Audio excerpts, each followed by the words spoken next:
जी ख़वातीन हज़रात, अस्सलाम वालेकुम। मेरा नाम शहाब करनी है। I-95 टेलीविज़न वाशिंगटन की स्टूडियो से आपकी खिदमत में हाजिर हूँ। आज का जो टॉपिक है हमने जो चुना है और उसी हिसाब से हमने मेहमानों को दावत दी है, बड़े हमारे पास मोतबर, और मैं बड़ा अपने आप को ऑनर्ड फील करता हूँ कि जो टॉपिक है, जो रिसेंटली एक चीज़ सामने आई है तकरीबन 2 से 3 हफ्तों में,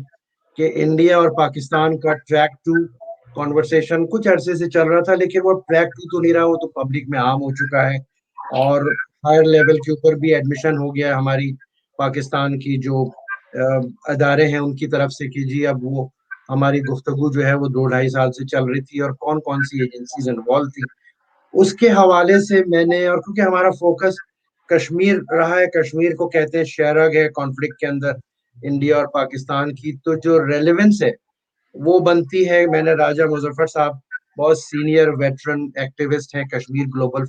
फाउंडेशन जो यूएसए में है उसके वाइस चेयरमैन भी हैं और काफी अरसे से इन्वॉल्व हैं इस पूरे एक्टिविज्म के अंदर। दूसरा जो रेलेवेंट मेहमान मैंने आज के लिए रिक्वेस्ट की थी वो आपको नजर आ रहा है, लेफ्टिनेंट जनरल असद दुरानी साहब। असद दुरानी साहब का तारुफ ये है कि ये, मैं इनको कहता हूँ इंटेलेक्चुअल जर्नल, जो हमारी अकवाम होती हैं, जो बड़े बड़े मुल्क हैं, इवन इन अमेरिका कह लीजिए कि ये बड़ा रेयर कमोडिटी होती है, क्योंकि जो इंटेलेक्चुअल सोल्जर्स होते हैं वो बहुत जल्दी रिटायर हो जाते हैं। लेकिन कहीं गलती हो गई दुरानी साहब के केस में, एक नहीं एक 2 या 3 दफा गलती हुई कि इनको स्टार्स ऐड होते रहे, बावजूद कि वो एक इंडिपेंडेंस और पावरफुल वॉइस। और दूसरे, आज के दिन मैंने क्यों कहा कि जनरल दुरानी को एक कंट्रोवर्सी बना दिया गया कुछ अरसे पहले जब इन्होंने किताबें लिखना शुरू की, और खासकर, लेकिन वो पता लग रहा है कि जो लिखा था या जो ट्रैक टू शुरू किया था, ट्रैक टू तो नहीं कह सकते, ओपन उन्होंने एक चीज शुरू की थी, वो आज एडमिट कर रही है फोर्सेस के वो सही था। अब सही था या गलत था हम दुरानी साहब से पूछेंगे, लेकिन इससे पहले मैं राजा साहब, जो मैंने कश्मीर का बात की है, कश्मीर की इस टॉपिक पे आप क्या कहना चाहेंगे इस पूरे ट्रैक टू, या ट्रैक टू नहीं रहा इंडिया पाकिस्तान का डायलॉग कश्मीर के हवाले से? जी गो अहेड राजा साहब। बहुत बहुत शुक्रिया करनी साहब। सबसे पहले तो मैं आपका मशहूर हूँ कि आज आपने दुरानी साहब को जहमत दी है इस प्रोग्राम में। और दुरानी साहब के साथ जैसे मैं पहले भी अर्ज कर चुका हूँ, मेरी एक मुलाकात रही है 1992 में, जब हमारा JKLF का चीफ फाइनेंस और मार्च हो रहा था, तो सरदार कुयूम साहब ने एक मुलाकात अरेंज की थी इस्लामाबाद में दुरानी साहब के साथ। तो जिस हवाले से आपका जो सवाल है उसमें ये कि दुरानी साहब ने जब पहली किताब लिखी इंडिया के रॉ के चीफ के साथ मिलके, तो मेरा ख्याल में ये बनता है कि जो आज बाजवा साहब कर रहे हैं उसकी इब्तिदा उन्होंने उस दिन से ही कर दी थी कि पाकिस्तान में और हिंदुस्तान में कश्मीर के ऊपर अगर किसी को कोई अख्तियार रहा है या पॉलिसीज में कोई डायरेक्शन देने की पोजीशन में रहे हैं, या अख्तियार रहा है या जिम्मत उसकी तयन करने का इंडिया पाकिस्तान के रिलेशन का, तो उसमें दोनों मुल्कों की इंटेलिजेंस एजेंसी का नुमाया रहा है, मौसर रहा है और लीडिंग रोल रहा है। और यहाँ पे क्योंकि किसी भी सिविलियन हुकूमत को भी अगर कोई रहनुमाई दी है या ली है उन्होंने, तो वो इंटेलिजेंस एजेंसी से ली है। तो मेरे ख्याल में ये जो जनरल बाजवा साहब ने गुफ्तगू की है इस बारे में कि उन्होंने इंटेलिजेंस लेड जो है वो बातचीत बिहाइंड द सीन शुरू हुई है, तो हम चूंकि बातचीत के मुखालिफ नहीं है, हमने चाहते कि दो मुल्क आपस में अपने तलकात बेहतर करने के लिए कि वो बातचीत न करें। मगर सवाल यह है कि जो मसला है जिसके ऊपर इन दोनों मुल्कों की 70-72 साल की तारीख है, बड़ी तलख तारीख है इनकी, और जिसके बारे में मशवरा भी दिया बाजवा साहब ने कि भूल जाएं तो, या माजी को फरामोश कर दें, तो कुछ बातें हैं जो फरामोश की जा सकती हैं और कुछ ऐसी हैं कि जो नहीं की जा सकती। तो बातचीत के सारे अमल में अगर इसमें कोई चीज निकल सकती है तो वो जरूर निकालिए, लेकिन कश्मीर कहाँ होगा या कश्मीरी कहाँ होंगे? अमूमन कहा जाता है, अमूमन ये बात कही जाती है कि कश्मीरियों की शिरकत के बगैर ये बातचीत मुमकिन नहीं है। मैं जरा इससे थोड़ा सा मुख्तलिफ बात ये कहूंगा कि बेसिकली इंडिया पाकिस्तान को ही ये मसला हल करना है, मगर ये बात ध्यान में रख लें कि वो कश्मीरियों की मर्जी और मंशा के खिलाफ जो है वो शायद अपने जिस मकसद की खातर वो आगे बढ़ना चाहते हैं शायद उसमें कामयाब ना हो सके। अभी भी जो मौजूदा सूरत हाल है, मैं चाहूंगा ज़्यादा वेल इन्फॉर्म गुफ्तगू दुरानी साहब भी कर सकेंगे कि इसके मकासद क्या हैं, जो अभी हालिया जो सिलसिला चला है, जो एक बातचीत का एक सिलसिला, और वो भी बाजवा साहब ने उसके बारे में उसी तरह से एक लीकेज किया है, मैं इसको लीकेज ही कहूँगा, जिस तरह जनरल मुशर्रफ ने अपने 4 पॉइंट प्रपोजल के ऊपर एक अफ्तार पार्टी में कुछ जर्नलिस्ट को बुला के एक फूड फॉर थॉट के तौर पे वो उधर एक बैच लाया था। तो देखें, बात यह है कि हमने कश्मीरियों ने उस वक्त भी कोई इसकी मुखालफत नहीं की, हालांकि उसमें बहुत सारी ऐसी चीजें थी कि जो हमारे हक में नहीं जाती थी, लेकिन हमने उस प्रोसेस की मुखालफत नहीं की, उसको आगे बढ़ने का पूरा हमें वो मौका दिया। और अभी भी मैं थोड़ा इसमें चूंकि मैं चाहता हूँ कि जनरल साहब इस बारे में अपनी जो है वो राय जरूर दें, वेल इन्फॉर्म उनकी होगी सारी गुफ्तगू। मैं इसका जो थोड़ा सा ताल्लुक शिमला एग्रीमेंट से भी जोड़ता हूँ कि जब शिमला मायदा हुआ था उस वक्त भी हिंदुस्तान और पाकिस्तान की हुकूमतों ने मायदा किया, और कश्मीर के ऊपर मेरा ख्याल है उस वक्त में भी अंडर द टेबल जो है वो यही बात थी कि इसको फ्रीजर में डाल दिया जाए, इसको पीछे कर दिया जाए और खुद हिंदुस्तान पाकिस्तान के मामला जो है वो तय किए जाए। उस वक्त पाकिस्तान खासी कमजोर पोजीशन पे था, 90,000 फौजी जंगी कैदी बने हुए थे, और भुट्टो साहब ने जब वो बातचीत की तो उसके बाद आप देखें कि हुआ क्या है कि कश्मीर के ऊपर उन्होंने बिल्कुल उसी तरह से पेशरफ करनी शुरू की जिसका आज मुझे इशारे मिल रहे हैं। यानी एक तो ये कि कश्मीर को बैक बर्नर पर डाल दिया जाए, और आप ये देखें कि उस दौर में भी, और वैसा है आज भी हो सकता है कि फारूक अब्दुल्ला को जो आज़ाद कश्मीर हमारी जमात के एक कन्वेंशन में आए हुए थे, उसमें उनको बुला के भुट्टो साहब ने मशवरा दिया, और जाहिर है कि वो सारा मशवरा उनका पाकिस्तान में उस दौर में भी आना इंटेलिजेंस एजेंसीज की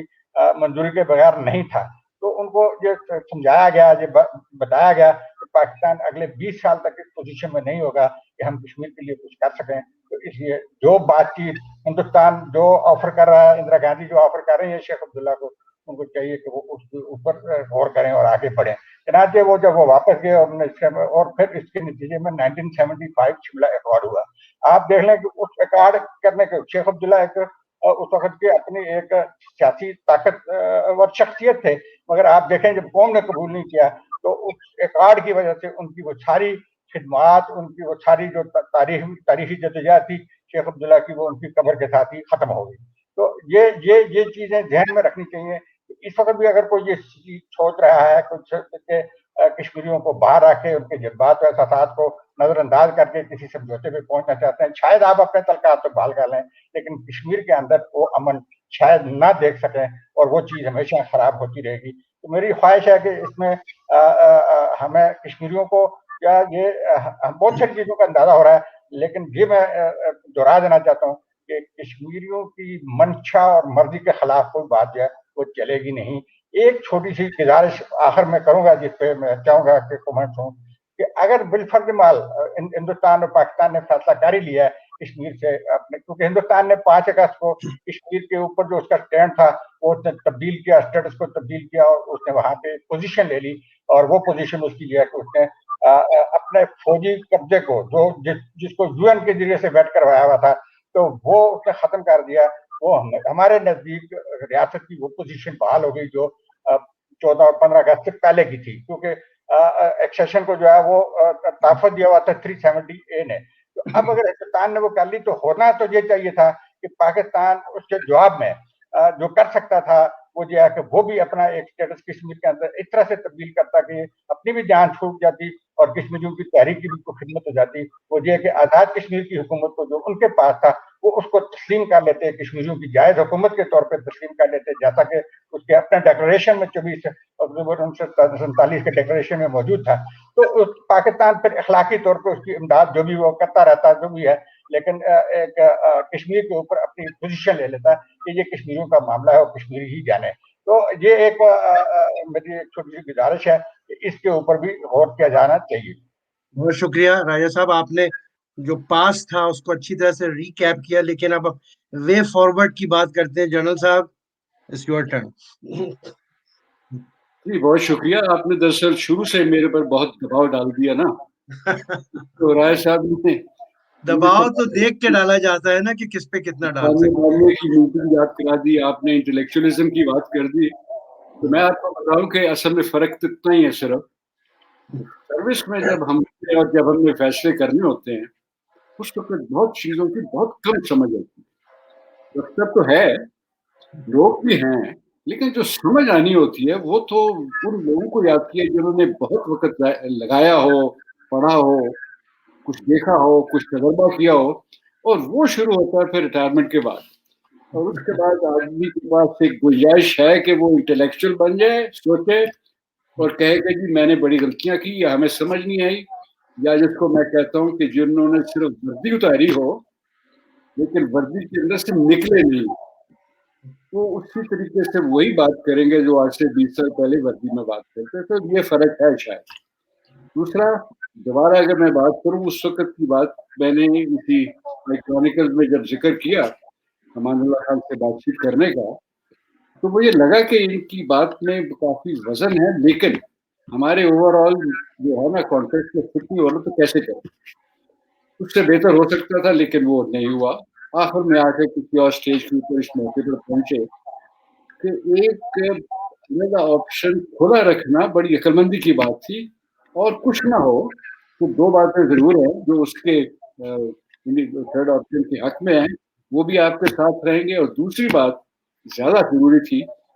हिंदुस्तान पर बहुत प्रेशर पड़ सकता था क्योंकि वो तो बिल्कुल ये नहीं सुनना चाहते, उनके लिए तो थर्ड ऑप्शन बिल्कुल ही मंजूर नहीं है। इसलिए आस्था से समझ आए। फिर आ जाते हैं अभी उस सूरत हाल पर जिसने आपने किताब की बात की। मसला किताब का था नहीं, मैंने एक दफा कह चुका हुआ हूँ, मसला कुछ और था, लेकिन उसमें नहीं अभी जाएंगे। सिर्फ इतना कहेंगे कि किताब को जिन लोगों ने भी पढ़ा, और कई सर्विस वाले भी थे, कोई बाहर वाले भी, वो यही कहा करते थे कि पास थी तो इसमें बहुत अच्छी।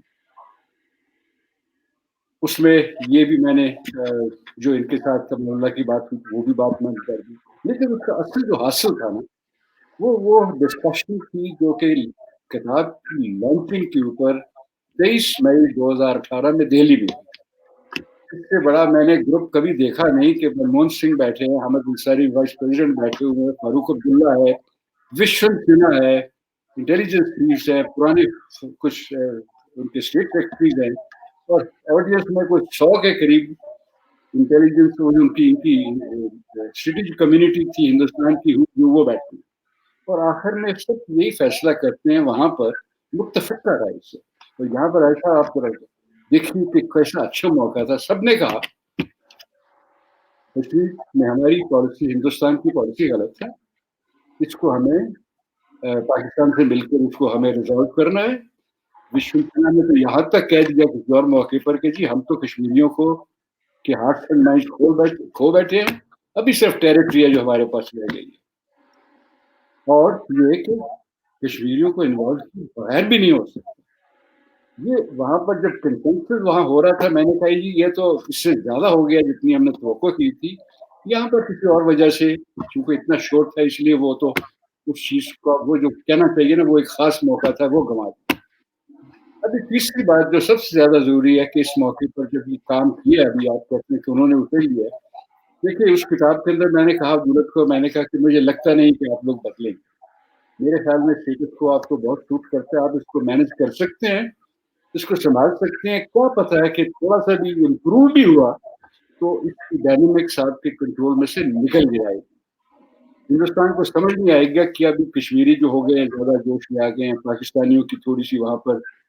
और जो कहना चाहिए कि बेहतर हो गया इमेज, तो अब इसको कैसे संभाले। अभी तक तो कर रहे थे हम, एक को टेररिस्ट कहते थे, दूसरे को कुछ और कहते थे, फिर उनको डिवाइड करके हमारे पास अब्दुल्ला और ये मुफ्तीज काफी लोग जिससे हम सब मैनेज कर रहे थे, फिर क्या करेंगे। वो कहता है क्योंकि वो आदमी है एसेंशियली बहुत ही ऑप्टिमिस्ट है, हालांकि कश्मीर का बड़ा एक्सपर्ट है, लेकिन वो कहता है कि मैं जानता हूँ कश्मीर में एक दिन हमने कुछ करना है। मैंने कहा अगर करना है तो ये हमारा एक फार्मूला है, एक बड़ा स्ट्रक्चर किस्म का फार्मूला है, जब वक्त आएगा इसको फॉलो करें। शिव शंकर मैनन वहां बैठा हुआ था, पुराना हाई कमिश्नर भी यहाँ पर था, फॉरेन सेक्रेटरी है, बाद में सिक्योरिटी एडवाइजर। उसने वहां फ्लोर ऑफ द हाउस को कह दिया, उसने कहा आगे जाना है आपने वे फॉरवर्ड की बात करी, आगे जाना है तो जनरल दुरानी साहब का फार्मूला जो स्ट्रक्चर्ड फार्मूला उसको ले लो। उससे काम बनेगा, हम और भी खुश हो गए। अभी अगर इन दिनों में, पिछले दिनों में जब इन लोगों ने ये शुरू किया, और कुछ लोगों का वाकई ये ख्याल था कि हो सकता है कि इन्होंने वो फार्मूला इस किताब से लिया, मैं बड़ा खुश होऊंगा अगर उन्होंने यहाँ से लिया है, मुझे क्रेडिट लेने में कोई हर्ज नहीं है। सिर्फ मैं इतना जरूर कहूंगा कि बैक चैनल पे करना काम बड़ा पुराना है, हम भी अपने जमाने में छोटी मोटी चला लेते थे। अगर उन्होंने इसको फॉर्मलाइज किया और एक खास हद पर पहुंच गए, और इसमें यहाँ के आगे जो सीज़फायर है लाइन ऑफ कंट्रोल का, इसमें हमें कम से कम इतना फायदा है पाकिस्तान को, क्योंकि दोनों तरफ की कश्मीरी कैजुअलिटीज हमारे ये तकलीफ दे हैं। मैंने बताया ना, हमारे पास तो इस वक्त कश्मीरियों का सिर्फ हार्ट्स एंड माइंड, हिंदुस्तान के पास टेरिटरी है, फौज है, उनको हार्ट्स एंड माइंड की कोई परवाह नहीं, ना वो सीख सकते हैं, तो उन्होंने कह दिया कि जी नहीं हम सीख सकते। तो हमने उसकी वजह से अगर इन लोगों को वहाँ पर रिलीफ मिलती है, जान बच सकती है कुछ लोगों की। हमारे यहाँ भी बहुत डैमेज हो रहा था, उनके यहाँ भी लोग मारे जा रहे थे, इतने लोगों को शहीद कराना कोई बगैर किसी वजह के कोई हमारे लिए कोई अच्छी बात तो नहीं थी। इसलिए मैंने कहा ये तो बड़ा अच्छा हो गया। सीज़फायर कब तक चलेगा, ये जरूर चले, पहले 4-5 साल चला, अभी चले तो बहुत अच्छा है। लेकिन हिंदुस्तान की जो ये वजह है वो ये नहीं है कि उसने हमारे साथ मिलकर अभी को अपना कश्मीर को साथ, उसको मोदी को समझ लीजिए कि मोदी और उसकी इस वक्त की जो हिंदुत्व गवर्नमेंट है, उसके लिए ये जरूरी था कि एक तो क्लिंटन सॉरी ये बाइडेन आ गया, उसको क्या मैसेज देना है। फिर कश्मीर की वजह से उनकी बड़ी रसवाई हो रही थी सारी दुनिया में, यूरोपियन यूनियन ने भी शुरू कर दिया, इधर से वो डाल रहा था प्रेशर, चीन डाल रहा था। अगर कोरोना ना होता तो कश्मीर हिंदुस्तान के अंदर भी जो मूवमेंट थी सिटीजन एक्ट की वजह से वो भी तंग करने वाली थी, इसलिए उन्होंने दाना एक फेंका ताकि थोड़े अरसे के लिए, इसको कहते हैं स्ट्रेटेजिक पॉज, ये मैं मान लेता हूँ ये स्ट्रेटेजिक पॉज है कि थोड़ा सा उन्होंने अपने लिए वक्त दिया, इससे आगे उन्होंने जाना नहीं है। ना उनकी इरादा है, ना उनके एजेंडे में है, ना उनमें इसमें अकल है। अब देख लीजिए ईदी की जो ऑफर थी कि 50 एम्बुलेंस से लेकर आएंगे, आपकी हालत बहुत खराब है, हमें आपको कुछ नहीं चाहिए, सिर्फ आपसे ये बता दीजिए कि कहाँ जाना है, कभी जवाब नहीं दिया। अगर ये सोच हो उस तरह, तो ये तवक्को करना कि अभी वो हमारे साथ मिलकर कुछ और करेंगे, ये तो वो उसी वक्त होता है, जैसे राजा साहब भी भरवा रहे थे अभी, कि वो उसी वक्त होता है जबकि कुछ हालात में ऐसे आ जाए, अंदर से आ जाए, कश्मीरी हो जाए, पाकिस्तानियों में थोड़ी सी जान ज्यादा हो, ये ना हो कि 5 अगस्त के बाद टोटल नक्शा एक और बना दिया, वो एक माइलस्टोन के ऊपर नाम और लिख दिया, तहरीर कर दी, ह्यूमैनिटेरियन एड तक तो हम मोबिलाइज कर नहीं सके। तो आप बताइए कि कौन सी ऐसी रिस्पॉन्स है जिससे कश्मीरी या हिंदुस्तानी हमसे इम्प्रेस हुए। ये अगर हालत है तो अभी और नहीं करना उन्होंने, हमने क्या करना है, ये है या तो हमारे में जान ज्यादा आएगी या नहीं आएगी, और कहाँ तक हम हिल सकेंगे, कहाँ तक मूवमेंट आएगी, इसके मुताबिक बात करना बड़ा मुश्किल हो जाता है मेरे लिए, क्योंकि मेरा तजर्बा तो यही अभी तक, जिसको बहुत अफसोस, जिसमें अफसोस इसलिए कि अगर वो हकीकत ना बयान की जाए तो मेरे जैसे आदमी के लिए 30 साल रिटायरमेंट के बाद कोई फायदा नहीं है कुछ और बात करने का। बाज़ दफा बड़े अच्छे इरादे से शुरू किया, स्ट्रेटेजी ना भी ठीक हो, इसको इम्प्रूव किया, लेकिन इतना दिल पुर्दा नहीं दिखाया, इतनी वो नहीं दिखाई जिसको कहते हैं ना मुस्तकिल मिजाजी, कि हम एक चीज को लेकर आखिर तक पहुंचे। वो चीज हमारे में काफी कमी रही है। तो ये हालात है इस वक्त। जब मैंने कहा कि आप सीज़फायर लाइन के ऊपर, बड़ा अच्छा हो गया, लेकिन इसको अभी जश्न मत बनाइए, इसलिए कि गलत मैसेज मिल जाएगा, कश्मीरियों का ख्याल हो कि बस सीज़फायर लाइन के बाद अभी पाकिस्तान में और कुछ नहीं करना, ये गलत सिग्नल जाएगा कश्मीरियों के लिए। मुझे इस कहने के ऊपर मुझे 2-4 मैसेज आ गए वैली के अंदर से, उन्होंने कहा चलो शुक्र है किसी ने तो कश्मीरियों की बात की, ये मेरे लिए बड़ी खुशकिस्मती की बात है। असल में मेरा जो हासिल है ना, और कुछ नहीं है, क्या रैंक मिल गया, क्या इंडस्ट्री मिल गई, क्या किताबें लिखी, कि कुछ लोग हैं दोनों तरफ, कश्मीर में भी और अफगानिस्तान में भी, जो अब तक कोई 1-2 अच्छी बातें कर लेते हैं मतलब, वो मैं उसको मैं बहुत खुश रहता हूँ। बस बहुत शुक्रिया। बहुत अच्छी बात की जनरल साहब आपने। अच्छा राजा साहब, मेरा सवाल आपसे ये है, आपने बात की कि कश्मीरियों की आवाज और कश्मीरियों का स्टेक इस पूरी कॉन्वर्सेशन में कहाँ है, लेकिन मेरा सवाल आपसे ذرا مختلف اینگل سے. جب ہم بات کرتے ہیں وادی کی جو ہے سری نگر کی اور اس طرف کی, یا ہم بات کرتے ہیں اپنے مقبوضہ اپنا آزاد کشمیر کی, ہمیں یہاں بٹے ہوئے نظر آتے ہیں گروپس. اب وہ چاہے, اب میں یہی سوال آپ سے کر رہا ہوں, پھر میں جنرل صاحب کی طرف آؤں گا کہ آئی ڈونٹ نو کہ وہ کریٹ کیے گئے ہیں ڈیوائڈ اینڈ رول کی پالیسی پہ دونوں طرف ہماری جو انٹیلیجنس ایجنسیز ہیں انڈیا کی یا پاکستان کی, تو آپ کی ون وائس ہے کہاں راجا صاحب؟ بہت بہت شکریہ. میں آپ کے سوال کا جواب دینے سے پہلے تھوڑا سا جنرل صاحب کے جو گفتگو کیا اس پہ تھوڑا سا میں کامنٹس کو کرنا چاہوں گا. جنرل صاحب نے درست کہا کہ جس قسم کا میئرز لیے جا رہے ہیں اس کا غلط سگنل جو ہے وہ کشمیریوں میں جائے گا. میں اس میں ایڈ کرنا چاہوں گا, دیکھیں جنرل صاحب, جو میں جو وہ لوگوں کی آواز اس فورم کے ذریعے آپ تک سب تک پہنچانا چاہتا ہوں کہ کشمیریوں کے دلوں میں اس وقت میں جو چیز آ رہی ہے مجھے کہ اس وقت تقریباً 80,000 سے زیادہ لوگ شہید ہو چکے ہیں. ان کے آج بھی وائس آف امریکہ سے ایک رپورٹ آئی ہے کہ 50,000 سے زائد خواتین جو ہے وہ بیوہ ہیں, اور اس طرح کے بے شمار چیزیں ہیں جس کے اوپر ہیومن رائٹس کے ساری آرگنائزیشن انٹرنیشنلی ڈاکومنٹ کر چکی ہیں. تو وہ سوچتے ہیں, سوال کرتے ہیں ان کے ذہن میں کہ بھائی مسئلہ ہمارا ہے, ہماری زندگی اور موت کا مسئلہ ہے, ہمیں کچھ پتہ ہی نہیں ہے, اور ہندوستان اور پاکستان آپس میں بیٹھ کے, اور اب چائنا بھی اس میں بیٹھ کے بات کر رہے ہیں. تو مطلب یہ کیسے ممکن ہے کہ مسئلہ ہمارا ہے, ہماری زندگی اور موت کا معاملہ ہے, اور اس کے اوپر ہمیں کچھ پتہ ہی نہیں ہے, اور جو باہر کی فورسز ہیں اس کے دھرتی کے اندر وہ ہماری قسمت کا فیصلہ کرنے چلی ہوں. تو یہ ایک اور بھی سگنل جو ہے وہ میں آپ کو وہاں سے وہ دے رہا ہوں. تیسری بات جو اب آ گئی آپ کی بات کے کشمیری وائسز کی, میں سمجھتا ہوں کہ ایک بات میں اس وقت میں اس فورم کے حوالے سے بڑا کلیئرلی کہہ دینا چاہتا ہوں. ایک بات کے اوپر کشمیری متفق ہیں کہ وہ کشمیر کی تقسیم نہیں چاہتے کہ ریاست جموں کشمیر ٹوٹے. تو یہ آپ دیکھ لیجئے کہ اگر بالفرض مال خدا نہ خواستہ ہندوستان اور پاکستان اس طرف بڑھے تو سب سے زیادہ ریزسٹنس وادی میں تو آلریڈی ہے ہی ہے, اس کے خلاف ایک بڑی ریزسٹنس آپ آزاد کشمیر سے بھی ایکسپیکٹ کریں. وہ لوگ آزاد کشمیر کے اندر وہ ہم تو ہیں ہی, ہم تو انڈیپینڈنٹ کشمیر کے حامی ہیں, ہم چاہتے ہیں کہ ریاست جموں کشمیر متحد ہو کر ایک آزاد و خود مختار بنے. لیکن وہ لوگ بھی کہ جو حکومت پاکستان کے حامی ہیں یا پاکستان کے ساتھ الحاق چاہتے ہیں, وہ بھی جو ہے وہ اس مسئلے کے خلاف کھڑے ہوں گے. تو یہ ایک بہت بڑا ایک اور کرائسس آئے گا اس خطے کے اندر کہ اگر تقسیم کا کوئی حل, تقسیم کی شکل میں ریاست جموں کشمیر کا کوئی حل تلاش کرنے کی کوشش کی. یہ ممکن ہے آپ کا سیز فائر سال سے 2 سال بڑھ جائے, 2 سال سے 4 سال بڑھ جائے, لیکن یہ ہر وقت آپ کے لیے ایک پریشانی کا باعث رہے گا. اب رہ گئی بات, ہماری یہ کوشش ہے کرنی صاحب کہ ہم چاہتے ہیں کہ خطے کے اندر امن آئے. امن کی جتنی ضرورت کشمیریوں کو ہے اتنی شاید کسی اور کو نہ ہو, مگر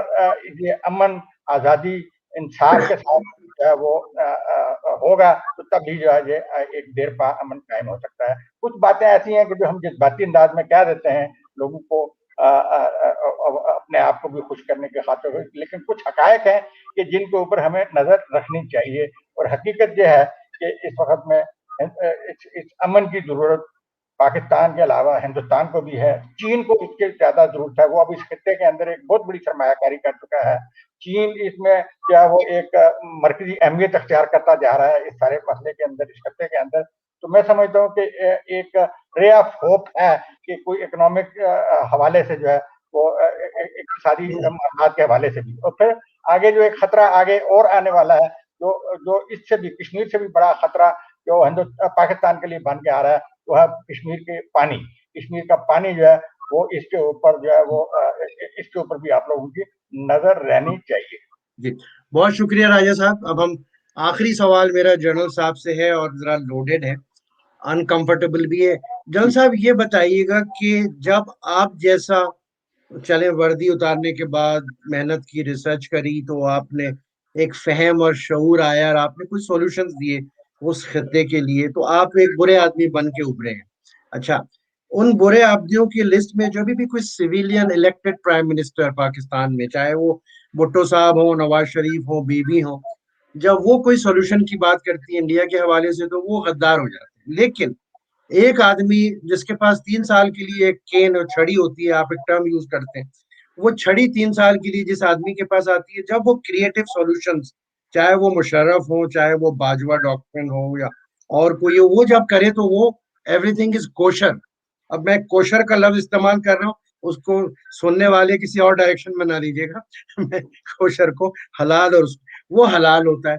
اس کی کیا وجہ ہے جڑو صاحب؟ آپ نے بتا دیا نا, چھڑی والا آدمی ہے, 2-3 سال تک جب بھی وہ وہاں پر ہے اس دفتر میں یا زیادہ اگر ٹیک اوور کر لیا تو اس کے بعد تو اس کی وہ ہوگی, کوشر بھی ہوگا, تالیاں بجیں گی, لوگ یہ بھی کہیں گے جی کمال ہے, پہلے کبھی سوچا نہیں کسی نے. حالانکہ اوور پیریڈ آف ٹائم کئی لوگوں نے نہ صرف سوچا ہے بلکہ بہتر کیا ہوا. آپ نے بتایا سیویلینس کا, دیکھیے مجھے بھٹو صاحب سے بڑی, ذوالفقار علی بھٹو صاحب سے ہماری بہت شکایت ہے, کیونکہ ان کا رول 71 کا اور بعد میں اس طریقے سے انہوں نے موقع ضائع کیا وہ بھی تھا. لیکن جہاں تک ان کی فیکلٹیز کا تعلق تھا اس وقت ہمیں کوئی شک نہیں تھا. اسی لیے انہوں نے 2-4 دفعہ بڑے اچھے سولوشن بھی دیے. جیسے کہا نا کہ ابھی ہم نہیں کر سکتے, ذرا آپ تھوڑا سا جو بھی کر سکتے ہیں, انہوں نے شیخ عبداللہ کو کہا کہ کر لیں, وہ ایک اچھی تھی. دوسرے فرنٹ پر انہوں نے افغانستان اور ایران کے ساتھ مل کر ایک کنفیڈریشن بنانے کا خیال ظاہر کیا. ان کا نہیں تھا شروع میں, سب سے پہلے تو ایک وہ ہمارے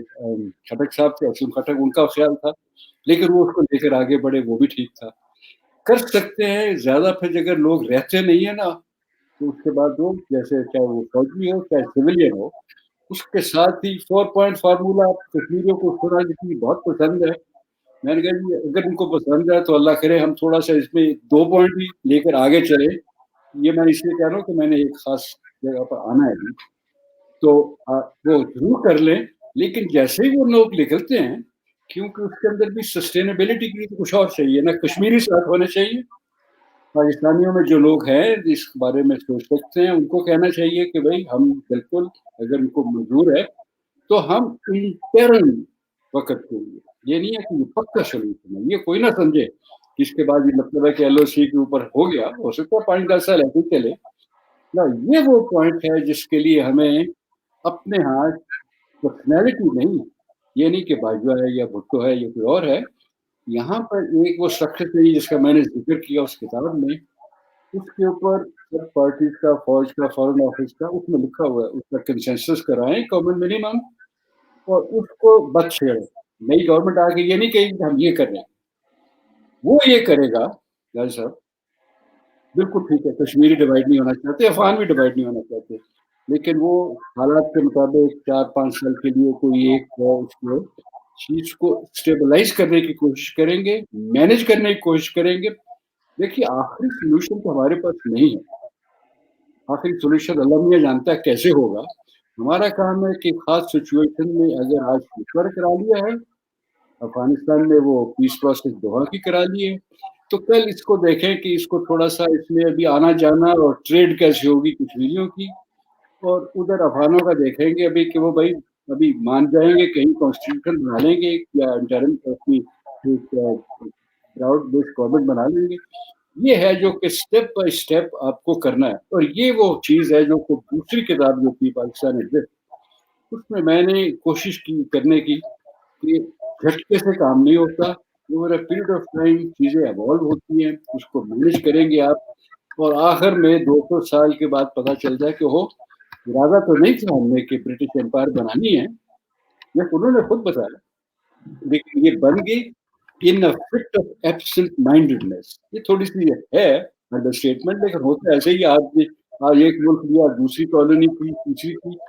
دیکھنے سے آپ کو پتا نہیں ہے کیسے امپائر بن گئی. اسی طریقے سے ہمیں یہ تو نہیں پتا کہ کیسے چیزیں بنے گی, لیکن اپنا پہلا 5-7% کا جو ہے کام اسٹیپ وہ ہم لے لیں گے, چیزیں تھوڑی سی بہتر ہو جائیں گی. پتہ لگے ابھی کشمیری جو ہیں ان کو کچھ تھوڑی سی آسان سے کھانسیں آ رہی ہیں, کام کر رہے ہیں, 5 سال بعد دیکھتے ہیں کہ اور کرنا ہے. لیکن اس کے لیے یہاں پر ایک بہت بڑا کنسنسس ہونا چاہیے, اور یہ ہماری پاکستان کی سب سے خرابی جو یہی ہے کہ اگر ہم نے کہہ دیا نا کہ پاکستان چونکہ اس وقت آرمی چیف ہے, کل انہیں کے خلاف کئی چیزوں کا پروپیگنڈا ہوگا, دوسرے لوگ آئیں گے اور وہ یہ کہیں گے انہوں نے جی سیل آؤٹ کر دیا, انہوں نے فن بات کر دی. اور وہ اس لیے کہ یہ ایک آدمی کا لگ رہا ہے کہ راستہ ہے، راستہ لیا بالکل نہیں ہے، نہ ہی ایک آدمی کا ہے، لیکن اس کو یہ کہلانا کہ جی آرمی چیف کہتا تو ہو جائے گا، نہیں ہوگا. اس کے لیے آپ کو وہی کرنا ہے جو کہ میں 2-3 دفعہ شاید کہہ چکا ہوں، کتاب میں بھی لکھ چکا ہوں، میں نے صاحب کہہ چکے ہیں کہ آپ کو اسٹرکچرڈ اپروچ چاہیے. ہم تو بنا لیں گے، ہندوستان کو کیسے ادھر لائیں گے یہ ایک دوسرا مرحلہ ہے. اس کے بھی طریقے تو ہوتے ہیں نا، آخر کئی چیزیں ہیں جس میں کمزور طاقتیں بھی بڑی طاقتوں کو منوا لیتی ہیں. افغانستان تو صرف ایک ایگزامپل ہے. پاکستان کے پاس ہسٹری میں ایسے واقعات ضرور رہے ہیں جب ہم نے ڈٹ گئے تو ہم نے کام کر لیا، 3-4 دفعہ کیے، اور جب کسی کے آگے وہ کہتے ہیں نا ہم وہ بینڈ کر گئے، کسی کے آگے گھٹنے ٹیک دیے، تو سمجھ لیجیے اس وقت ہماری بہت خرابی ہے. بہت خوبصورت. جو میں ختم اس پہ کروں گا جنرل صاحب، جو آپ نے انڈر اسٹیٹمنٹ کی بات کی نمبر 1، اور خواتین و حضرات یہ ایک پروسیس ہے جو ہندوستان اور پاکستان کی ریلیشن شپس ہیں، اپس اینڈ ڈاؤن، یہ کنٹینیوئنگ ڈائلاگ اور پروسیس ہے. اور اس میں جیسے جنرل صاحب نے فرمایا کہ کنسسٹنسی کی ضرورت ہے، اور بجائے ہم کرداروں کی طرف فنگر پوائنٹنگ کریں، یہ ڈائلاگ جو ہے اور یہ پروسیس جو ہے یہ کنٹینیو رکھیں گے، اور ول ہوگی، خواہش ہوگی تو یہ مسئلہ کہیں نہ کہیں پہنچے گا. ہمارے سامنے آئرلینڈ کی شکل میں سولوشن نظر آتا ہے، ہمیں افغانستان کی شکل میں کچھ نظر آ رہا ہے، اللہ جانے کہ کیا ہونے والا ہے، لیکن بہرحال ایک پروسیس چل رہا ہے ڈائلاگ کا. تو یہ خواتین و حضرات ایک سیریز ہے کنورسیشن کی، ہماری طرف سے بھی ایک چھوٹی سی ایفرٹ ہے اور یہ جاری رہے گی. جنرل صاحب آپ کا بہت شکریہ، we are so grateful and honoured. Raja صاحب سو آنرڈ اینڈ گریٹفل، اور انشاءاللہ آئندہ بھی آپ کو زحمت دیتے رہیں گے. اور پھر وہی اسی پہ ختم کروں گا کہ ہاں اس پورے پروسیس میں کشمیریوں کی آواز اور اسٹیک ہونا چاہیے. تو اللہ تعالیٰ ہم سب کا حامی و ناصر ہو. بہت شکریہ. بہت بہت شکریہ. Thank you.